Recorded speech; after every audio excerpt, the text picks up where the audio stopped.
السلام علیکم ناظرین، فرید ہیلتھ کیئر سینٹر میں آپ کو خوش آمدید کہتا ہوں۔ تو آج کا وظیفہ آپ کے لیے بہت مفید اور بہت سی مصیبتوں مشکلوں کو دور کرنے والا وظیفہ ہے۔ اس وظیفے سے آپ کو بہت کچھ ملنے والا ہے۔ ویڈیو شروع کرنے سے پہلے آپ سے ریکویسٹ ہے ہماری کہ ہمارا چینل سبسکرائب کر لیں اور آنے والی ویڈیو آپ تک پہنچتی رہے۔ دوستو، اگر دنیاوی بات کی جائے تو ہم بہت سی چیزیں ایسی ہیں جو ہم چھوڑ رہے ہیں۔ پہلی بات یہ ہے کہ ہم نماز نہیں پڑھتے۔ نماز پڑھنا ہم پر لازم ہے اور فرض ہے، اس کی معافی نہیں ہے۔ نبی پاک صلی اللہ علیہ وآلہ وسلم کا فرمان ہے کہ جس گھر میں نماز نہیں پڑھی جاتی یا ایک شخص بھی نہیں پڑھتا، اس گھر میں رحمت کا فرشتہ داخل نہیں ہوتا۔ ایک دفعہ کا ذکر ہے کہ صحابہ کرام جنگ لڑ رہے تھے تو ان کے پاس 10 آدمی زخمی ہو گئے۔ ان 10 آدمیوں کے پاس ایک آدمی پانی لے کر گیا۔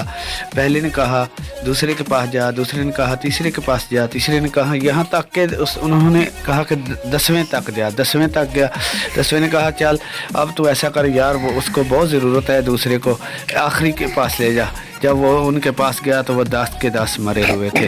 اس کی مثال یہ ہے کہ ہمیں احساس ہم میں نہیں ہے، احساس ختم ہو گیا ہے، ہمارے رزق میں برکت کہاں سے آئے؟